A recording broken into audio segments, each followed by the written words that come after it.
오늘 우리에게 주신 말씀 가운데에는 이 신앙인의 자유에 대한 이야기를 언급하고 있습니다. 사도행전 16장 11절부터 40절까지는 바로 바울 일행이 마게도니아의 첫 성인 빌립보에서 겪은 여러 가지 일들을 우리에게 소개해주고 있습니다. 빌립보에서 만난 루디아라고 하는 여인의 이야기, 그리고 그곳에서 만난 점치는 귀신 들린 여종을 고쳐주었다가 그 주인들 때문에 감옥살이를 하게 된 이야기, 감옥에 갇혀 있었는데 큰 지진이 일어나서 옥문이 열렸지만 그 간수들이 그것을 보고 두려워해서 자결을 할까봐 빠져나가지 않고 오히려 그 간수를 감화시켜서 세를 베푼 이야기 등등이 빌립보에서 있었던 그런 이야기입니다. 이 이야기들은 서로 주제나 내용이 다른 그런 에피소드들이 나열되어 있는 것 같이 보이지만 이 이야기들에는 하나의 관통하는 큰 주제가 있습니다. 성서학자인 윌리엄 윌리먼은 그것을 자유라고 이야기를 합니다. 본문에 여러 인물들이 등장하는데 과연 누가 참된 자유인인가라는 것이 본문의 주제라는 것입니다. 그 이야기를 듣고 본문을 다시 한번 보면 정말 16장은 처음부터 끝까지 자유로움에 대한 이야기를 하고 있습니다. 바울과 실라가 자신들이 뜻하고 원하는 대로 선교 여행을 떠나려고 했지만 그들은 본인들이 원치 않고 계획하지 못했던 그러한 유럽 선교로 그 방향을 돌리게 되었습니다. 그들의 자유로움으로 인해서 그 선교가 진행된 것이 아니라 주님의 자유로움으로 인한 그런 선교 여정이었다고 하는 것입니다. 우리는 쉽게 내가 자유로운가 그렇지 않은가를 굉장히 단편적으로 생각하지만 더 중요한 것은 과연 나는 무엇으로부터 자유롭고 무엇에 얽매인 삶을 살아야 하는가. 얽매인다는 것이 부정적인 것 같지만 때로는 긍정적인 의미가 있는데 오늘 바로 주님께 얽매인, 다른 표현으로 하자면 주님께 속한 삶이야말로 믿음이야말로 진정한 자유의 원천이라는 것을 우리에게 보여주고 있습니다. 16장 11절부터 40절에는 굉장히 여러 등장인물이 등장을 하고 있습니다. 바울과 실라, 루디아, 또 점치는 여종, 그리고 그 주인들, 그리고 간수 등등의 사람들이 등장을 하고 있습니다. 그 중에 제일 중요한 핵심 인물은 루디아와 점치는 여종입니다. 이 두 여인이 이 16장에서 굉장히 중요한 역할을 하고 있습니다. 먼저 이 루디아는 그 당시 성공한 여성 의류 사업가였습니다. 굉장히 부유할 뿐만 아니라 굉장히 자유로운 사람이었고 게다가 하나님을 섬기는 사람이었습니다. 그 당시 이방인들 가운데 이렇게 유대교와 가깝게 지내면서 하나님을 섬기는 자들, 소위 말해서 하나님을 경외하는 자들이라고 하는 이들이 이방 지역에 있었는데 루디아가 바로 그런 사람이었습니다. 그런 루디아가 바울을 만나서 예수 그리스도에 대한 복음을 듣고 예수님을 영접한 이후 세례를 받게 됩니다. 그리고 나서 이 바울 일행을 자기 집에 머물러 달라고 강권하면서 이 바울 일행을 물질적으로 아낌없이 후원을 하고 있습니다. 가만히 보면은 누구의 허락을 받거나 누구의 눈치를 보지 않고 이 루디아라고 하는 여인은 본인이 원하는 대로, 본인이 뜻하는 대로 정말 스스럼 없이 그렇게 행동하는 것을 볼 수 있습니다. 사회적 신분으로도 그렇고 행하는 모습도 그렇고 매우 자유로운 그러한 모습을 보여주고 있습니다. 이에 반해서 바로 다음에 등장하는 그 점치는 귀신 들린 여종 이야기에서는 루디아와 전혀 반대되는 모습을 보여주고 있습니다. 이 여종은 귀신이 들렸고 그 신들린 그 능력으로 점을 치는 일을 했습니다. 그래서 많은 수익을 올리는 그런 여인이었습니다. 하지만 그 여인에게는 여러 주인이 있었고 자신이 점치는 일로 벌어들인 돈 대부분을 그 주인들에게 바쳐야만 하는 전혀 자유롭지 못한 종의 신분이었습니다. 뿐만 아니라 그녀는 귀신이 들렸다라고 했는데 귀신에게 속한 귀신의 종노릇하는 여인이었습니다. 사람에게도 귀신에게도 종살이하는 정말 영적으로나 육적으로 전혀 자유롭지 못한 삶을 살아가는 그러한 모습이었다고 하는 것입니다. 그랬던 여종이 바울을 만납니다. 그리고 바울을 괴롭게 하다가 끝내 바울이 그 여인에게 있던 귀신을 쫓아내게 되었고, 그 여인은 이제 귀신으로부터 자유롭게 되었습니다. 그런데 그 이후에 그 전에 신들려서 점을 치던 능력이 사라졌고, 더 이상 그것으로 인해서 돈을 벌 수 없게 되었습니다. 그러자 그 주인들이 난리가 났습니다. 그동안 그 여종 때문에 큰 수익을 얻게 되었는데, 바울이라고 하는 사람이 그 여종을 고쳐준답시고 그 능력을 빼앗아 버린 것입니다. 그래서 더 이상 돈을 벌 수 없게 되자 그 주인들이 그 화풀이를 하기 위해서 바울과 실라를 붙잡아다가 그 지역의 관리에게 넘겨주고 말았습니다. 여기서 이 여종의 주인들은 사회적 신분으로 보면 분명 자유인일 것입니다. 하지만 그 주인들은 자신의 종의 그런 삶이 얼마나 피폐하고 그리고 힘겨운지를 뻔히 알면서도 그 여종으로 인해서 벌어들이는 돈에만 관심이 있었기 때문에 그 여종이 치유되는 것을 전혀 원하지 않았습니다. 그리고 그 여종이 치유되면서 수익이 끊어지자 그들은 이성을 잃고 바울과 실라를 붙잡아다가 없는 죄까지 뒤집어 씌워서 그들을 감옥에 넣어버리고 맙니다. 이렇게 마땅히 인간으로서 가져야 할 모습을 갖추지 못하고 자신의 유익과 그리고 돈에만 관심이 있는 이 주인들의 모습은 겉으로 보면 자유인인 것 같지만 물질적인 노예 그리고 욕심과 탐욕의 노예의 삶을 아주 분명히 우리에게 보여주고 있습니다. 만약 정상적인 주인이라면 자기 종이 귀신 들려서 고통당하고 있는 모습을 보고 그 여인을 치유해 주면 오히려 고맙고 감사한 마음을 가져야 할 것입니다. 하지만 그 주인들의 눈에는 인간의 고귀함과 존엄성, 생명 등은 눈에 보이지 않았고 오직 그 사람이 나에게 돈이 되느냐 되지 않느냐 이것만 들어오게 되었던 것입니다. 돈의 노예가 된 사람의 모습이 얼마나 비인간적인 것인지를 여실히 보여주는 그런 모습입니다. 이렇게 급작스럽게 체포가 되어서 감옥에 갇힌 바울과 실라는 졸지에 자유를 잃어버린 그런 죄수의 신분이 되었습니다. 그들은 깊은 감옥에 갇혔고 그리고 발에는 든든한 착고까지 채워졌습니다. 대부분의 사람들 같으면 이러한 일을 겪게 되면 정신까지도 무너져서 자기 자신을 붙잡지 못하는 경우가 많이 있을 것입니다. 하지만 그들은 절망하거나 한탄하지 않고 예전에 감옥에 갇히기 전에 그들이 그랬던 것처럼 하나님께 기도하고 찬송하면서 그들의 믿음을 간직하고 자유롭게 하나님 앞에 나아가고 있습니다. 왜 이런 일이 나에게 생겼냐고 불평하고 원망하고 하나님과의 관계를 소원하게 하지 않고 그 안에도 있을 하나님의 뜻을 다시 한번 되돌아보면서 평상시에 하던 대로 기도하고 찬양하는 그들의 모습이야말로 얼마나 신앙 안에서 자유를 누리는 것인지를 보여주고 있습니다. 비록 몸은 감옥에 갇혔지만 그들의 믿음까지도 가둘 수 없다는 것을 보여준 것입니다. 그러다 갑자기 큰 지진이 일어납니다. 그리고 그 감옥의 문들이 다 열리게 되었고 그 든든하게 채웠던 착고까지 풀어지게 되었습니다. 하나님께서 놀라운 이적을 통해서 그들이 자유를 얻을 수 있는 기회를 허락하신 것입니다.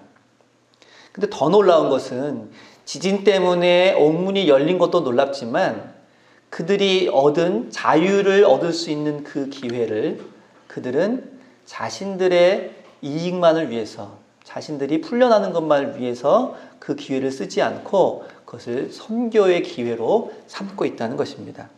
그들은 도망가지 않았습니다. 그 이유는 그들이 도망감으로 인해서 그들을 지키고 있는 간수들에게 책임이 돌아올 것을 염려했던 것입니다. 실제로 간수들은 그 일을 겪으면서 옥문이 열리고 착고가 풀리고 이제 죄수들이 다 도망가게 되었구나. 내가 이것을 문책을 받고 큰 봉변을 당하게 되었구나 라고 생각을 하고 칼을 빼어들고 자결을 하려고 했습니다.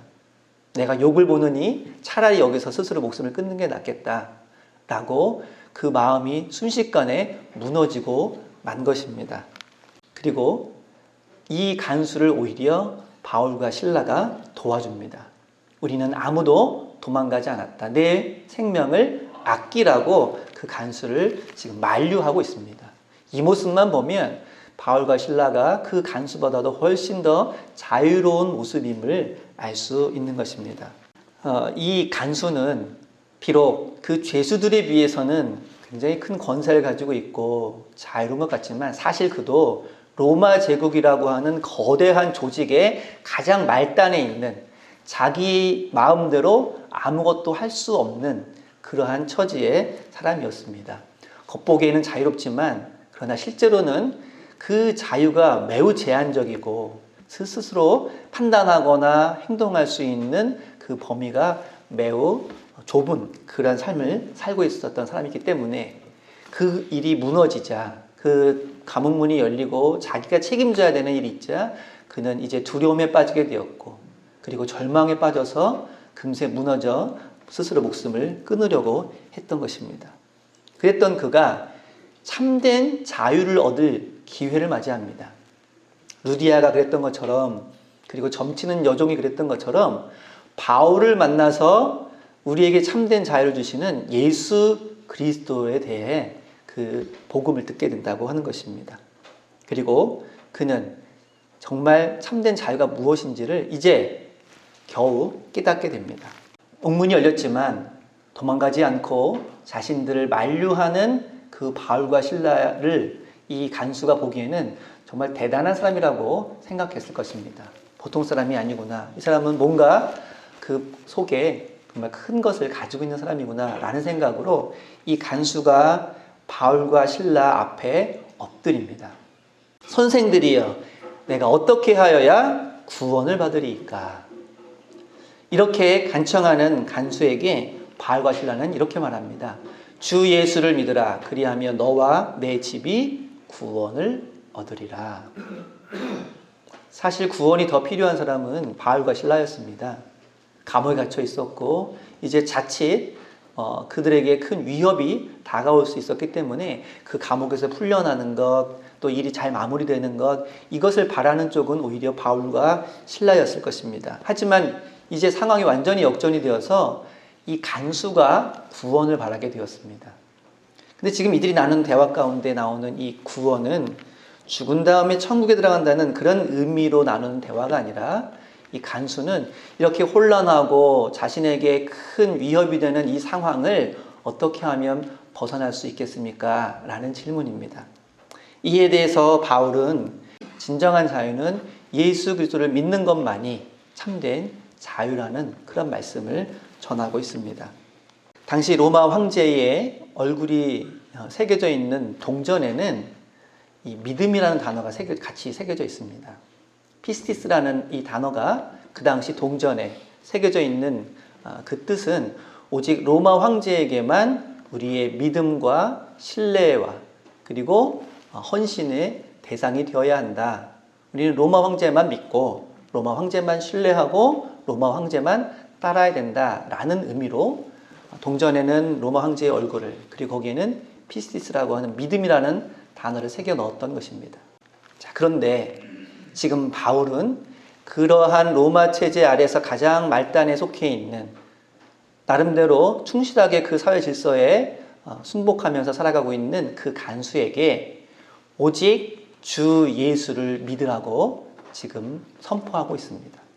지금까지는 로마 황제를 믿고 로마 황제를 따르고 로마 제국의 그 질서에 따르는 것이 최선의 삶이라고 여겼던 그 간수에게 그것이 아닌 예수 그리스도만이 우리의 믿음의 대상이며 예수 그리스도만이 우리의 참된 주인이라는 것을 우리가 이 세상과 로마 제국에 속한 자가 아닌 하나님과 주님께 속한 자가 될 때 우리에게는 참된 자유가 보장된다고 하는 그 복음의 말씀을 지금 선포하고 있습니다.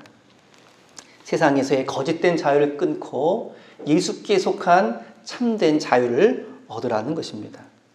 그 말씀을 들은 이 간수가 크게 깨닫고 그 바울과 실라를 치유해주고 그리고 자신의 집으로 데려가서 음식을 제공하면서 그들을 극진히 대접을 합니다. 이 모습은 앞서서 루디아가 바울과 실라를 자신의 집에 유하라고 하고 그들에게 아낌없이 대접해주는 모습과 동일한 모습입니다. 루디아처럼 이제 이 간수도 바울과 실라를 통해서 예수 그리스도를 영접하고 자유로운 존재가 되었다는 것입니다. 이처럼 본문에 여러 사람이 등장하고 있는데 과연 누가 자유한 사람입니까? 때로는 감옥에 갇혀 있다고 해서 부자유한 것이 아니고 반대로 감옥 열쇠를 가지고 있다고 해서 자유로운 것이 아닌 경우도 있습니다. 루디아처럼 경제적으로 풍부한 것이 그 사람을 더 자유롭게 하는 경우도 있고 반대로 그 점치는 여종의 주인들처럼 경제적으로는 풍부하지만 그러나 오히려 자유롭지 못한 그런 경우도 있습니다. 예수님께서는 요한복음 8장 31절과 32절에서 이렇게 말씀해 주고 계십니다. 너희가 내 말에 거하면 참으로 내 제자가 되고 진리를 알지니 진리가 너희를 자유롭게 하리라. 우리가 자유로운 것은 우리의 사회적 신분, 우리가 소유하고 있는 재물 때문이 아니라 오직 주님께 속한 자가 될 때, 진리 안에 거하는 자가 될 때 우리는 참된 자유를 얻을 수 있다는 것입니다. 루디아와 여종과 그리고 간수는 바울을 통해서 예수 그리스도를 영접하게 되었고 그리고 예수 안에서 참된 자유를 얻은 사람이 되었습니다. 예수께 속한 자, 예수께 매여있는 자야말로 진정으로 참된 자유 안에 거하는 자라는 것을 보여주는 그런 말씀이라는 것입니다. 그렇다면 여러분들은 과연 자유로운 사람입니까? 우리는 스스로 한번 물어보아야 될 필요가 있습니다. 나는 과연 자유로운 사람인가? 내가 먹고 싶은 것도 먹을 수 있고 가고 싶은 데도 갈 수 있고 하고 싶은 것도 할 수 있고 하고 싶은 말을 할 수 있다는 것이 과연 내가 자유롭다는 것을 나타내 주는 것인가? 라는 질문입니다. 자신의 좋지 못한 습관 하나 고치는 것도 자유롭지 못한 경우가 많이 있습니다. 내가 건강을 위해서 매일 10분씩 운동해야지 라는 그런 생각도 실천하기 어려운, 내가 내 자신도 마음대로 하지 못하는, 어쩌면 우리는 매우 부자유스러운 삶을 살아가고 있는지도 모릅니다.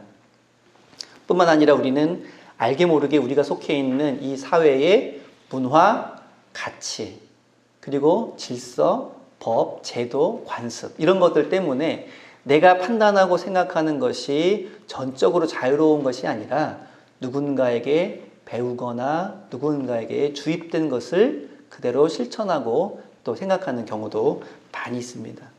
그래서 많은 사람들이 정말 내가 원하는 대로 살아가기보다는 원치 않지만 어쩔 수 없이 살아간다 라고 말하는 경우도 훨씬 많다는 것입니다. 그래서 우리는 어쩌면 이 점치는 여종처럼 사람이나 귀신, 곧 이 세상의 헛된 것에 얽매여서 참다운 나의 모습을 깨닫지 못하고 그렇게 주인이 원하는, 내가 아닌 다른 이들이 원하는 그러한 삶의 모습으로 살아가는 때도 많이 있을 수 있습니다. 어쩌면 그 여종의 주인처럼 세상에 속하고 물질에 속하고 자신의 욕심과 탐욕에 얽매여서 살아가는 경우도 많이 있습니다. 또 이 간수처럼 비록 겉으로는 자유스러운 것 같지만 가만히 생각해 보면 내가 선택할 수 있는 폭이 매우 제한적인, 정말 나도 어쩔 수 없이 이렇게 살아갈 수밖에 없는 그런 현실 안에서 살아가는 그런 경우도 있을 것입니다. 근데 오늘 바울과 실라는 감옥에 갇혀 있지만 훼손되지 않는 자유, 자신의 원대로 할 수 없지만 오히려 주님의 뜻대로 하는 것이 더욱 그들을 자유롭게 한다는 것을 경험하고 전하고 있습니다. 그리고 스스로의 곤란한 지경을 피할 수 있는 자유가 있음에도 불구하고 다른 사람을 위해서 자신의 자유를 스스로 제한하는 것이 더 값진 자유라는 것을 우리에게 또한 보여주고 있습니다. 루디아와 여종과 간수의 이야기는 우리가 진정 예수 그리스도를 만났을 때 세상 그 어떤 것으로부터 제한받지 않는 참된 자유를 누리고 살아갈 수 있다는 것을 역시 보여주고 있습니다. 오늘 예수 그리스도 안에서 참된 자유가 무엇인지를 깨닫고 그 안에서 하나님과 더불어 자유로움을 누리며 살아가는 저와 여러분 되실 수 있기를 바랍니다. 비록 어떤 때는 내가 원하는 대로 하지 못하고 내가 하고 싶은 말도 다 하지 못하고 가고 싶은 곳도 다 갈 수 없는 그런 제한적인 삶에 처해 있다 할지라도 그러나 우리는 그러한 나의 욕심에 따른 자유가 아니라 주님 안에서 우리에게 허락된 그 참된 자유, 그 어떠한 것에도 얽매이지 아니하고 참된 나를 발견할 수 있는 그러한 자유 안에서 언제나 주님과 동행하는 여러분 되실 수 있기를 바랍니다. 기도하겠습니다.